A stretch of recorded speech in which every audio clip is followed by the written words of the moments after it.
लोकधारा विमुक्त घुमंतु राष्ट्रीय समन्वय भारत में 11 स्टेट में काम कर रहा है, जो भारत के करीबन 150 विमुक्त कम्युनिटीज़ एंड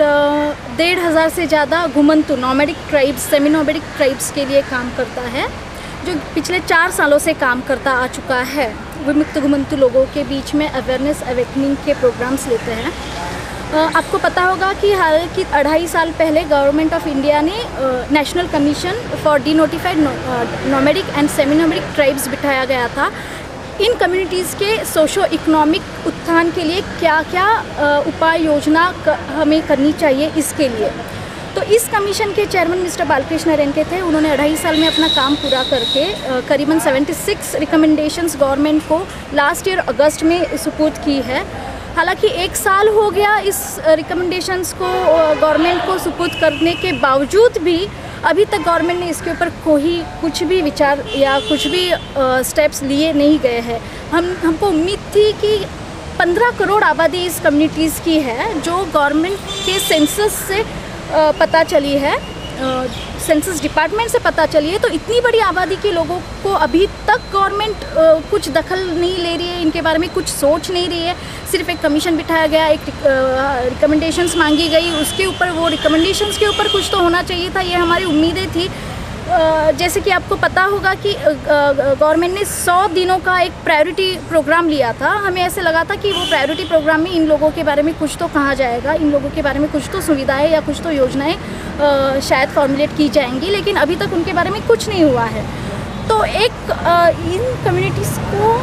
बांध करने के लिए, क्योंकि ये अलग, अब जैसे 500 कम्युनिटीज़ विमुक्त की है, 1,500 कम्युनिटीज़ घुमंतु नॉमेडिक ट्राइब्स की है, तो इनके अलग अलग बैकग्राउंड्स है, अलग अलग ट्रेडिशनल ऑक्यूपेशंस है, और बेसिकली ये they are very downtrodden communities, जो अपने हक के लिए भी नहीं, जो लोग 2 वक्त की रोटी के लिए मोहताज है, वो क्या अपने हक के लिए रास्ते पे आएंगे या क्या अपने वॉइसेस रेज करेंगे। तो उनको इकट्ठा करने के लिए, उनको एक समन्वय या अलायंस में लाने के लिए एक हमारी कोशिश है कि जो डाउन थ्रोडन कम्युनिटीज़ हैं उनसे थोड़े लोगों का अवेयरनेस प्रोग्राम लेके उनकी मांगे क्या है, उनकी ज़रूरतें क्या है, ये सरकार के सामने लाने के लिए आज हम लोगों ने, और एक टोटल नेशनल लेवल की मूवमेंट कैसी होनी चाहिए NT-DNTs की, एक एडवोकेसी करने के लिए क्या विजन होना चाहिए, वो सब फॉर्मुलेट करने के लिए आज की मीटिंग बुलाई गई है। जो स्टेट से करीबन, नेशन से करीबन की personalities you can say from each communities, ऐसे हमने 300 से 400 लोगों को बुलाया हुआ है यहाँ पे, जो अपने इनपुट्स देंगे और अपने NT-DNT की मूवमेंट की आगे लाइन ऑफ एक्शन तय करेंगे कि आगे क्या लाइन ऑफ एक्शन होनी चाहिए ये रिपोर्ट की इम्प्लीमेंटेशन के लिए। तो उसके लिए आज हम लोगों ने ये प्रोग्राम रखा है। इसके लिए हमने social justice minister mister Mukul Wasnik ji को इनवाइट किया था, लेकिन उन्होंने कहा कि आज वर्किंग कमेटी की मीटिंग PM ने बुलाई है तो वो नहीं आ सकते, लेकिन उन्होंने कल डेलीगेशन के लिए टाइम दे रखा है। तो होपफुली हम सोचते हैं कि इससे कुछ तो आउटपुट आएगा, हम गवर्नमेंट के सामने हमारी मांगे रख पाएंगे इन लोगों को, क्योंकि हालांकि 60 साल के बाद भी ये लोगों को कुछ उनके प्राथमिक सुविधाओं से ये बहुत वंचित है, रोज़गार नहीं, शिक्षा नहीं, स्वास्थ्य सुविधा नहीं, कुछ, क्योंकि इनका बैकग्राउंड ही अलग है। इनका जो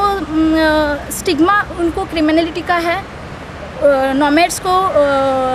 देख के रोमिंग, वो नोमैड करते हैं, मतलब नोमैड्स है, तो उनका पूरा बैकग्राउंड कल्चर टोटल अलग है। तो उनको अलग से टारगेट ग्रुप करके सोचना चाहिए और उनको अलग से टारगेट ग्रुप करके उनके लिए विशेष योजनाएं बनानी चाहिए, तो ही इन कम्युनिटीज़ की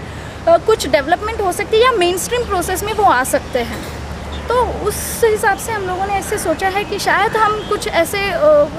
कन्वेंशन के थ्रू कुछ अपनी मेन की डिमांड्स गवर्नमेंट के सामने रख सकते हैं और आगे की लाइन ऑफ एक्शन तय कर सकते हैं।